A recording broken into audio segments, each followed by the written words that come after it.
Salut à toutes et à tous, les annonces se retrouvent pour la review de NXT Gold Rush 2025. Donc, la première nuit. Et donc, pour le premier match chaud, on a eu donc Chelsea Green et Ethan Spaghetti contre Joe Henry et Thea Hit pour les titres mixtes de la Triple A, donc champion par équipe mixte de la Triple A. Donc, c'était quand même un match assez intéressant et assez prévisible. Je vais vous dire ça comme ça, j'ai pas regardé le show parce que, une, j'étais fatigué, deux, il était assez prévisible et pas terrible, donc je vais pas vous mentir en vous disant que j'ai suivi un show alors que je l'ai pas suivi, franchement, il valait mieux pas le suivre que de le regarder sur la fin. Personnellement, pour ceux qui l'ont regardé, ils l'ont peut-être apprécié. Moi, je suis quand même assez déçu du fait du manque de respect, surtout au main event, mais ça, j'y reviendrai après, sur simplement Nathan Page, enfin sur Thea Hill et Joe Hendrick qui pour moi étaient des frères Valverde, des challengers un petit peu de transition. Donc il y aura une nouvelle défense de titre du côté d'un show de la Triple A. Ce sera le Lola Vice et Monsieur Liguan qui dévieront les champions et Ethan Page et Chelsea Green. Donc là, pour ce qui est de la rencontre, bah, c'est logique qu'avec le imprider de Chelsea Green sur Thea Hill, ça leur parvienne de conserver leur titre. Match assez exceptionnel où pardon, ça c'est dans le main event, où tout simplement euh, il y a eu un super kick de Page sur et Fire va intervenir sur Thea Hill, donc ça qui pour Green enchaîne avec son imprédateur sur elle pour le compte de 3. Résultat assez prévisible et assez logique, donc je vais quand même être assez heureux en vous disant que Chelsea Green et Ethan Page sont toujours vos champions par équipe de la AAA et qui vont défendre leur titre contre Lola et Monsieur Liguan lors d'un show spécial de la AAA. Est-ce qu'ils vont les perdre? Est-ce qu'ils vont les garder? On verra bien ce qui se passera. En tout cas, c'est une très belle victoire et ils sont quand même sur les devants de la scène dans les prochaines semaines, dans les prochains NXT. Donc, on va bien voir ce qui va se passer. Ensuite, après, donc, on a en coulisses Lola Briggs et Jordan Grimes issus de leur absence de la carte. Ken Jordan et c'est beau de voir la femme qu'elle a battue jouer en Vice lui dit que si elle a un problème, de lui dire en personne. Jordan dit que ce n'est pas elle qui l'a expulsé des vestiaires. Vice dit que ce n'est pas elle qui a choisi Grace dit à Vice que Jordan est amère comme elle va perdre son titre la semaine prochaine. Jordan dit qu'elle sera championne pendant longtemps et elles vont se voir la semaine prochaine. Segment assez intéressant. On voit Kelly Jordan un petit peu provoqué, pimpant vis-à-vis de Lola Vice et de Jordan Grace. Donc on va bien voir dans les prochains NXT là aussi ce qui va se passer. Et surtout en haut de la deadline. Donc ça va être assez intéressant de voir ce qu'ils vont nous délivrer et comment ça va être construit. Mais en tout cas, je suis quand même assez ravi de voir Kelani Jordan faire la ligne chercher et pour pas vous spoiler la semaine prochaine, bah, être trop un peu confiant. Ensuite, après, donc, on a eu Blake Monroe face à Sol Ruka pour être tout simplement mis sur les devants de la scène. Blake Monroe est votre nouvelle championne d'Amérique du Nord depuis le dernier PLE de la TNA et Blake Monroe affrontait Sol Ruka, pardon, Sol Ruka pour qui avait son rematch pour le titre. Donc elle avait l'avis des Miss qui ont accepté qu'elle ait cette rencontre, mais bon, elles ont été au bout d'elles-mêmes, au bout de la rencontre, et franchement c'était une belle rencontre. Personnellement, je n'ai pas vu le show encore, mais je pense que c'est deux talents hors du commun et qui sont très très fortes dans le ring, donc je vois pas pourquoi simplement Blake Monroe devait perdre le titre tout de suite. C'est elle qui avec une soumission. Je crois que Solruka a refusé de faire donner les arrêts à jeter la serviette blanche sur le ring. C'est ce qui s'est passé. Il me semble que c'est ça. On a Ruka qui, qui prend une soumission au genou de Monroe et Zaria en panique va chercher la serviette pour le moment. Ruka lui dit de ne pas lancer. Ruka souffre encore. Zarya décide de lancer pour signaler l'abandon. Donc, est-ce que c'est la fin de ce duo? Ça, j'en ai aucune idée. Mais en tout cas, ce qui est sûr, c'est que elle se cherche, elle se trouve, et il y a beaucoup de très bonnes choses sur les devants de la scène, tout du côté de Sol Ruka, qui sont vraiment la poudre d'escampette. Enfin, j'ai l'impression quand même qu'on a une Sol Ruka qui avait besoin encore un petit peu d'entraînement, de se rétablir encore un peu plus. Blake Monroe a profité en fait du fait que le genou de Sol Ruka soit encore diminué. Et c'est un mal pour un bien. Est-ce que Sol Ruka aura une autre opportunité? Ça, c'est une autre histoire. En tout cas, le fait que Zarya ait jeté la serviette est autre chose. En tout cas, ça permet à Blake Monroe de conserver le titre et de continuer à dominer du côté de la division nord-américaine.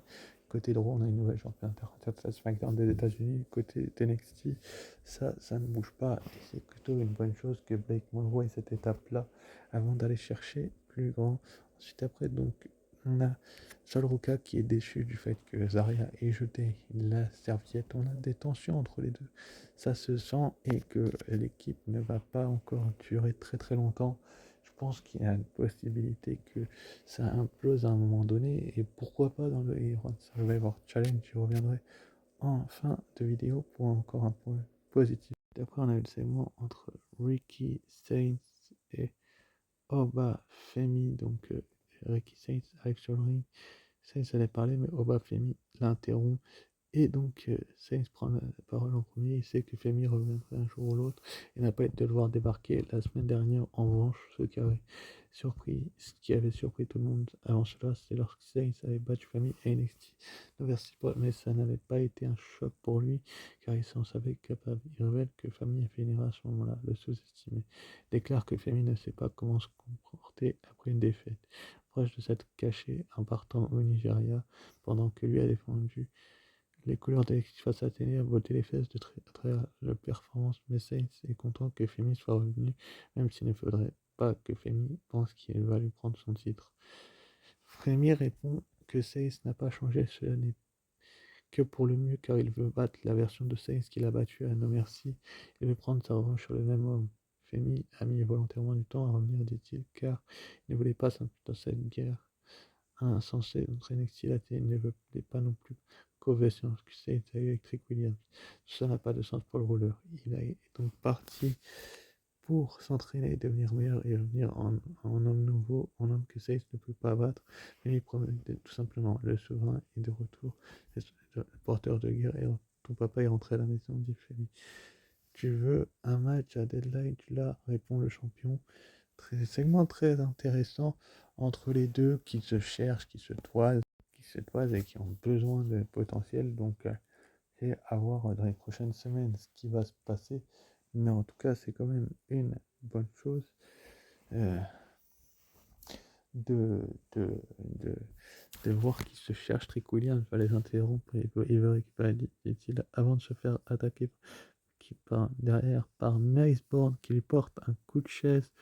Ce dernier prévient ensuite Ricky Sainz et Oba Femi, mais ça, j'y reviendrai. En tout cas, le segment Oba Femi, Ricky Sainz, j'ai adoré comment ils nous l'ont construit, surtout qu'à Deadline, à NXT Deadline, on va voir la revanche d'NXT No Mercy, ça va être assez exceptionnel. On va voir si Ricky Sainz a les épaules pour garder ce titre encore un peu plus longtemps, ou s'il va nous faire une main event, mais j'y reviendrai un petit peu plus tard, parce que je suis quand même assez déçu. Donc après, comme je vous ai dit, quand Rick Williams est arrivé, il a pris un coup de chaise de Maceborn qui va être énervé, agacé contre Rick Williams, va le larguer un petit peu chasé. Il lui dit: je t'avais prévenu que je te retrouverais dès que je le pourrais et que tu allais simplement le regretter. Donc c'était quand même une assez bonne chose. Et ensuite après, donc il va prendre le micro Maceborn, il l'a déjà, et il dit qu'il est le prochain Iron Survivor. Je verrai l'un d'entre eux à New Year's Eve, dit-il, pour mettre un terme au segment. On va bien voir si Maceborn sera dans les participants du Iron Survivor Challenge, mais c'est un point positif que ce segment. Passons ensuite au prochain match, donc Dark State, Lance Slater et Osiris Griffin qui ont battu Javon Evans et Leon Slater, un match, encore une fois, un match hors du commun. Javon Evans avec le champion de l'exhibition de la TNA, Leon Slater. Ils ont fait une superbe rencontre, ces quatre-là.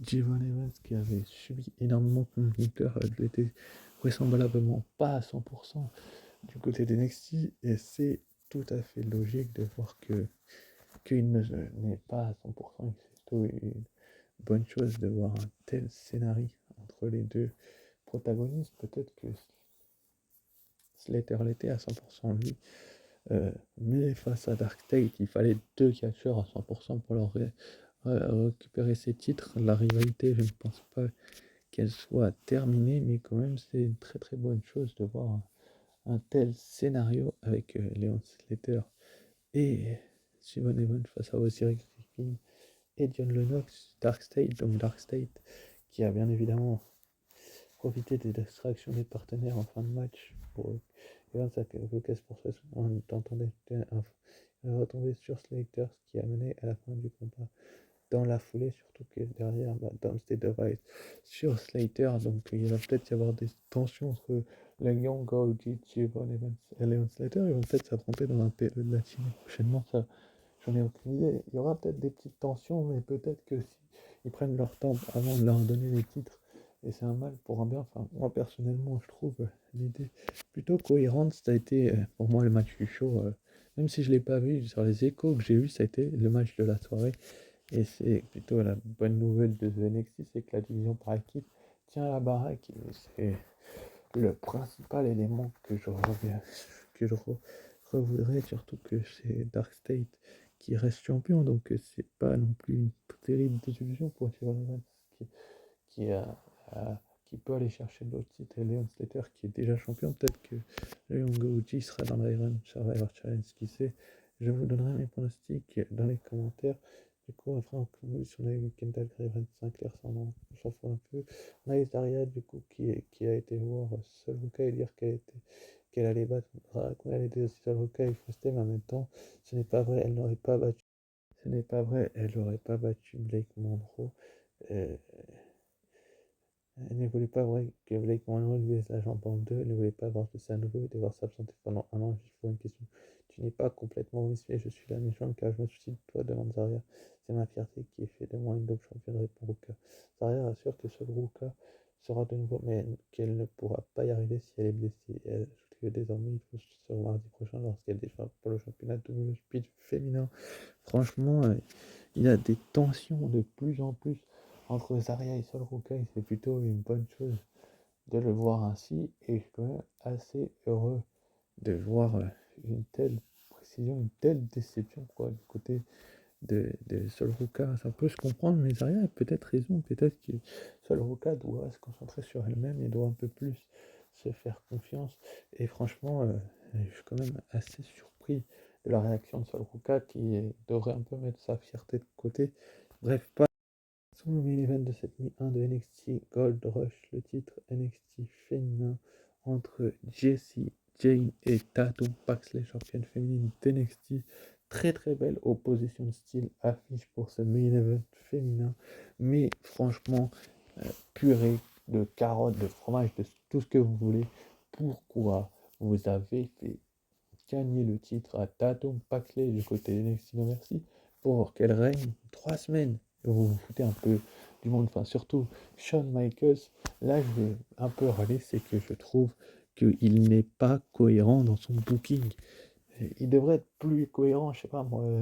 Oui, les fans ne réagissaient pas, oui, les fans n'aimaient pas le règne de Tatum Paxley, mais si tu ne les laisses pas le temps de s'exprimer, tu les laisses deux promos et un match où tu fais intervenir Fatal Influence, c'est totalement logique en fait que les fans ne réagissent pas. Enfin, franchement, je comprends pas la réaction de Tatum Paxley vis-à-vis de cela, donc je suis quand même assez surpris de la réaction de certains fans aussi qui râle que Tatum est perdu, parce que si les fans ne réagissent pas, il fallait un peu plus réagir aussi pour faire changer d'avis Shawn Michaels, mais en même temps, il n'a pas laissé assez de temps de s'exprimer à Tatum Paxley en tant que championne. J'espère que c'est un mal pour un bien et que Tatum Paxley va rebondir, réagir, tout ce que vous voulez. Mais c'est en tout cas mon petit coup d'énervement qu'il fallait que je fasse. C'est que je comprends pas en fait. Je comprends pas. C'est tout. Je comprends pas le résultat de ce match. Et on a besoin de comprendre pour, euh, pour, euh, pour peut-être avoir des explications. Peut-être que Tatum Paxley a dit la direction d'un ou deux matchs ou une ou deux séances photos qu'elle a refusé de faire. Ça là je comprendrais, vous voyez, mais le fait que ce soit de la en même temps, je vais vous expliquer ce qui s'est passé, pourquoi elle a trahi. Pour raison principale, la trahison, ce n'est pas un tweet, c'est un moment clé pour The Kelling, en détruisant leur propre champion, qu'elle est un. Je crois prêt à se débarrasser de c'est leur moment fondateur, mais surtout cette défaite sert à faire évoluer Tatum Paxley. C'est vrai que c'est une réelle idée, solution. Ça va la faire évoluer forcément, Tatum Paxley, de perdre ce titre. Jusqu'ici, son personnage. Enfin, le fait de perdre ce titre.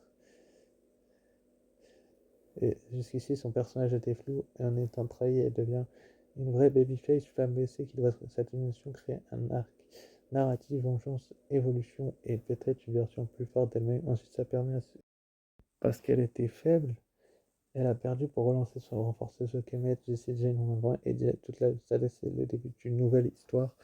C'est vrai que cette hypothèse-là est logique et c'est quand même pas une surprise, c'est pour vraiment renforcer The Culling en tant que clan, de mettre Easy Dane en avant, en faisant leur propre. La façon qu'elle est, est prête à se débarrasser, c'est leur moment, surtout et ça va faire forcément évoluer Tatum Paxley que cette défaite, vu que jusqu'ici, elle et son personnage il était fou et elle va devenir une vraie babyface soutenue par la foule et pour toute cette explication là que je vous ai rajouté là je comprends un peu plus pourquoi elle a été trahie et pourquoi Jessie Jane est à nouveau haute championne NXT. C'est tout simplement parce que elle veut être mise en avant et ça va dynamiser toute la division féminine et ça va être plus dur d'aller la rechercher Jessie Jane justement et c'est peut-être le point positif de cette fin de show, c'est qu'ils vont reconstruire un personnage à Tatum Paxley, donc elle a peut-être un peu de mal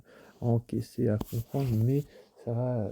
Le Gunning va être plus détesté, il va y avoir une grosse rivalité entre les jeux, mais Tatum Paxley va ressortir plus forte, et là je comprends un peu mieux pourquoi il y a eu cette trahison-là. Bref, pour la note de ce show, je vais être gentil, je vais mettre un gentil 14 sur 20, mais j'espère quand même que la WWE fera plus attention la prochaine fois à expliquer cela plus calmement. Enfin bref, annoncé donc pour la semaine prochaine, pour la nuit numéro 2 qui a déjà été enregistrée de cet NXT Gold Rush, la deuxième semaine, Evolve Championship, Jackson Drake contre Super Son Legacy. Ça va être quand même assez exceptionnel comme rencontre et ne clignez pas des yeux. Si vous voulez voir cette rencontre-là, il va falloir ne pas cligner des yeux, donc ça sera quand même assez exceptionnel de voir cela. On aura également Kendall Gray contre Lenny Reed de Fatal Influence. Est-ce que Lenny Reed va parvenir à récupérer ce titre?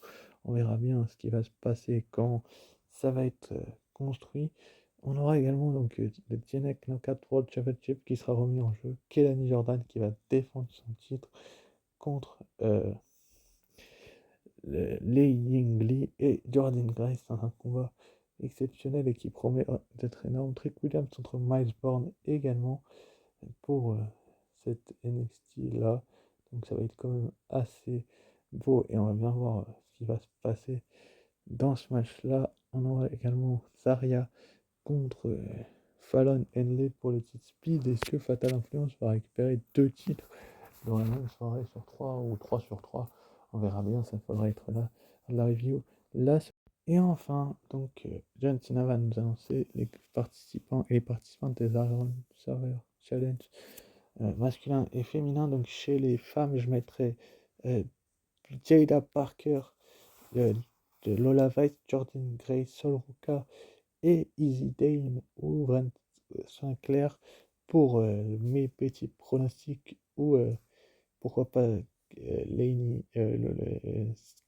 Sol Ruka, enfin Sol Ruka je l'ai déjà dit, ou Thea Hill.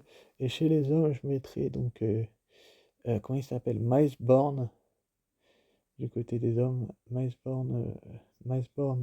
Javon Evans, qui je peux mettre d'autre? Euh, Comment il s'appelle là? J'ai oublié son nom.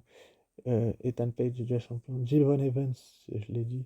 Je sais pas moi, Sean Pierce, Tony D'Angelo s'il revient, et Tavion Ice ou Josh Briggs, ça serait des jolis Iron Survivor Challenge. Enfin bref, c'est une note pour ce show. Allez, on va mettre un 12 sur 20 parce que je suis extrêmement déçu, même un 10, la moyenne. Et ciao.